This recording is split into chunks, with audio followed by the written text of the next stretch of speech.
મજામાં હશો. હવે ફ્રેન્ડ્સ, અત્યાર સુધી આપણે ટેક્સ્ટની અંદર એક લેસન અને એક પોયમ અને ફરી પાછો બીજો લેસન અને આજે એની એક બીજી પોયમ આપણે દેખીશું. બરાબર? તો સુંદર મજાની પોયમ છે. પોયમનું નામ છે, તમને સ્ક્રીન પર દેખાતું હશે, શેપર શેપ્ડ, એટલે ઘડનારનું ઘડતર. હરીન્દ્રનાથ ટાગોરે લખેલી છે. કોણે લખી છે? હરીન્દ્રનાથ ટાગોરે. આ પોયમ જેણે લખી છે હરીન્દ્રનાથ ટાગોર, એને ભારત સરકાર તરફથી પદ્મશ્રીનો એવોર્ડ બી મળેલો હતો અને ખૂબ સુંદર કવિ સાહિત્યકાર હતા. આ પોયમની અંદર હરીન્દ્રનાથ ટાગોર એવું જણાવે છે કે જ્યારે વ્યક્તિ પોતે યુવાન હોય છે ત્યારે અલગ અલગ પ્રકારના સ્વપ્ન દેખતો હોય છે, પરંતુ જ્યારે તે પરિપક્વ થાય છે ત્યારે એના વિચારોમાં સ્થિરતા આવે છે. એટલે આ પોયમની અંદર અલગ અલગ પ્રકારના પરિવર્તનો જે કવિએ અનુભવ્યા છે એની અહીંયા વાત કરેલી છે. તો અહીંયાથી હું ટ્રાન્સલેશન કરું છું. મને વિશ્વાસ છે કે તમને ચોક્કસ પોયમમાં મજા આવશે.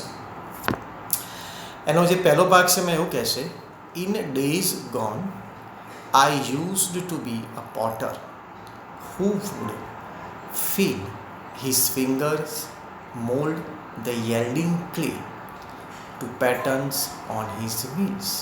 In days gone, gone એટલે એ પણ દિવસો જતા રહ્યા જ્યારે હું એક કુંભાર હતો. I used to be a potter, potter એટલે કુંભાર, who would feel his fingers mould the yielding clay. Yielding એટલે મુલાયમ અને ક્લે એટલે આપણે ચીકણી માટી જેને કહેવાય છે ને, મુલાયમ માટી, કે જે કુંભાર પોતાની આંગળીઓ વડે મુલાયમ માટીના ચાકડા પર અલગ અલગ પ્રકારના ઘાટ આપતો હતો. To pattern on his wheels.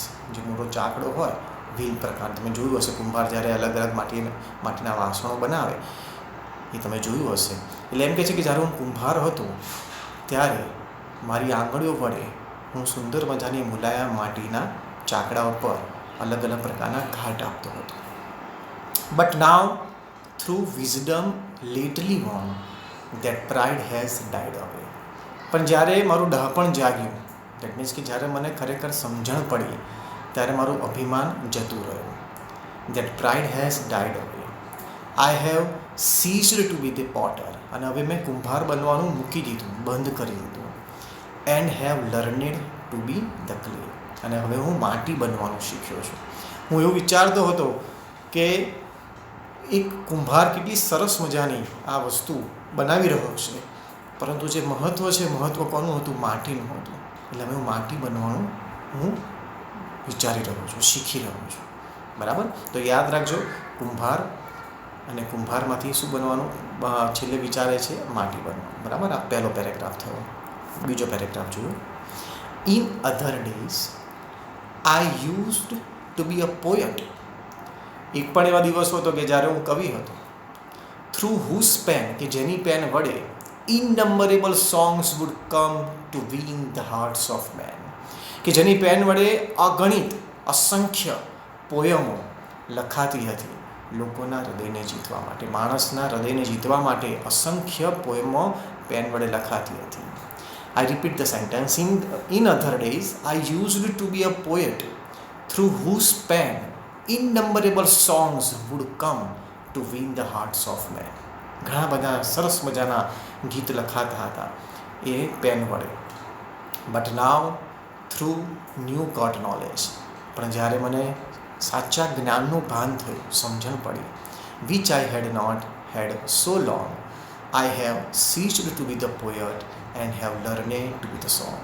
જે મને ઘણા દિવસ સુધી ખબર ના પડી, પણ જ્યારે મને જ્ઞાનની ખબર પડી, સાચું જ્ઞાન મને સમજાયું, ત્યારે મેં પોએટ બનવાનું મૂકી દીધું. દેટ મીન્સ કે કવિ બનવાનું મૂકી દીધું અને હવે હું સંગીત એટલે કે ગીત બનવાનું શીખી રહ્યો છું.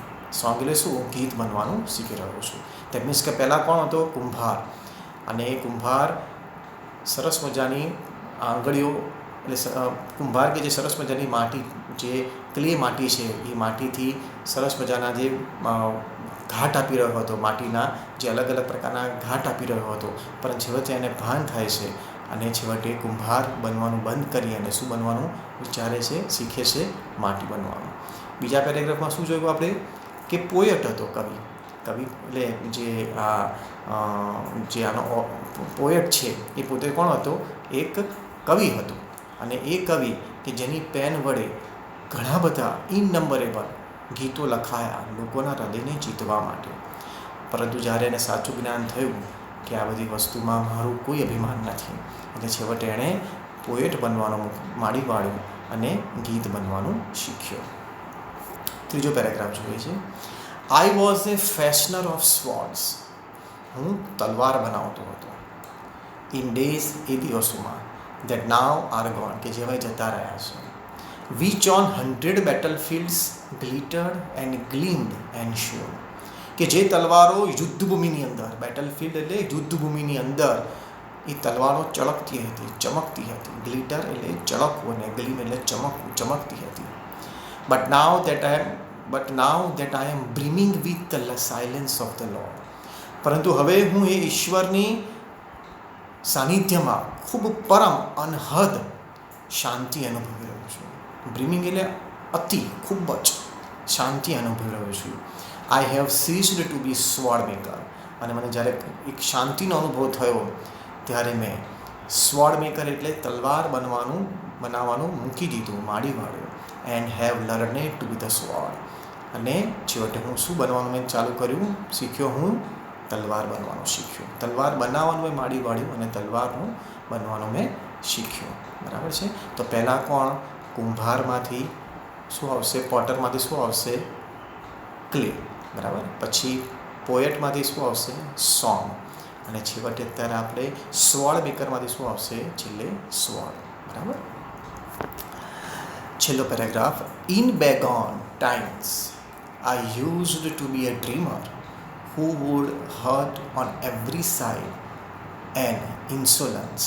એ બધા દિવસો પહેલાંના હતા જ્યારે હું સ્વપ્નશીલ હતો, અલગ અલગ પ્રકારના સ્વપ્ન દેખતો હતો. એ કેવા પ્રકારના સ્વપ્ન દેખતો હતો કે હું દરેક પરિસ્થિતિમાં ખોટી રીતે, ઇન્સોલન્સ એટલે અન્યાય પ્રક્રિયા, ઇન્સોલન્સને અન્યાય પ્રક્રિયા, કે અન્યાય પ્રક્રિયા દ્વારા હું એમરાલ્ડ અને પર્લ, એટલે જે પર્લ એટલે મોતી અને એમરાલ્ડ એટલે ઝવેરાત, મોતી અને ઝવેરાત, માણેક જેને કહેવાય. એમરાલ્ડ એટલે માણેક અને પર્લ એટલે મોતી. એ ખૂબ ખોટી રીતે, અન્યાય રીતે હું એકઠા કરવાનું કામ કરતો હતો. એવા સ્વપ્ન હું દેખતો હતો. But now that I am clinging at the feet of the supreme. પરંતુ હવે છેલ્લે જ્યારે હું ઈશ્વર, ખુદા, પરવરદિગારના જ્યારે ચરણોમાં હું બેઠો છું, ત્યારે I have ceased to be the dreamer. મેં સ્વપ્નશીલ બનવાનું મૂકી દીધું. And have learned to be the dreamer. અને હું સ્વપ્ન બનવાનું શીખ્યો છું. બરાબર છે. માણસ પોતે એમ માનતો હોય કે આ હું જ કરું છું, મારા થકી જ થાય છે, તો એનું ખોટું અભિમાન છે. જે બી કોઈ વ્યક્તિ એવું વિચારતો હોય કે આ દુનિયામાં બધું જ હું જ કરું છું ને મારા થકી જ આ દુનિયા ચાલે છે, તો એને ખરેખર ખોટી માન્યતા છે. આજે આપણે જોઈએ છીએ આખું વિશ્વ સ્તબ્ધ થઈ ગયું છે. આખું વિશ્વ એક પ્રકારે અટકી ગયું હોય ને તેવું આપણને લાગી રહ્યું છે. આજે કુદરત, ઈશ્વર, ભગવાન, ખુદા, જેને જે નામથી તમે બોલાવો, એની આજે જે એનો પ્રકોપ તમે જોઈ રહ્યા છો કે આખું વિશ્વ સ્તબ્ધ થઈ ગયું છે. આપણા ભારતની અંદર, ગુજરાતમાં અને ખાસ કરીને અમદાવાદમાં અલગ અલગ પ્રકારના રોજ કોરોનાના કેસીસ વધે છે અને એના પરિણામે લોકડાઉન ધીમે ધીમે લંબાતું જાય છે. એટલે આપણે જો માનતા હોઈએ કે I am something, I can do everything, તો એ માણસ છે એ માત્ર શું છે? માણસની ભૂલ છે. કારણ કે જે બી કંઈ આપણે કરી રહ્યા છીએ એ એની મરજીથી કરી રહ્યા છીએ, એની મંજૂરીથી કરી રહ્યા છીએ. એટલે છેવટે પોએટને ભાસ થાય છે કે આ બધું જે હું બનાવી રહ્યો છું પણ એમાં મારું કશું છે નહીં, આ મારું એક અભિમાન હતું. ખરેખર આ બધું જ ઉપરવાળો બધું પહેલેથી પ્લાનિંગ કરીને એ પ્રમાણે કામ કરતો હોય છે. તો મને ચોક્કસ વિશ્વાસ છે આ પોએમમાં તમને ખબર પડી હશે. ફરીથી એકવાર આપણે સમજી લઈએ. સૌથી પહેલાં શું હતું? પોટરમાંથી શું આવશે? ક્લે. બરાબર છે. યાદ આ રીતે રાખવાના, બે પેર. પોટરમાંથી ક્લે. બરાબર. પછી પોએટમાંથી સોંગ. બરાબર. ત્રીજું સ્વોર્ડ મેકરમાંથી સ્વોર્ડ. અને છેલ્લે ડ્રીમરમાંથી ડ્રીમ. ઓકે, ફરીથી બોલીએ છીએ. સૌથી પહેલાં શું? પોટરમાંથી ક્લે, કુંભારમાંથી ક્લે, એટલે ક્લે એટલે ચીકણી માટી. પછી પોએટ એટલે કે કવિમાંથી સોંગ, ગીત. બરાબર. પછી ત્રીજો સ્વોર્ડ મેકર એટલે તલવાર જે બનાવનાર હોય એને સ્વોર્ડ મેકર કહેવાય, એના પરથી સ્વોર્ડ એટલે કે તલવાર. અને છેલ્લે ડ્રીમર એટલે સ્વપ્નશીલ, એમાંથી ડ્રીમ એટલે કે સ્વપ્ન.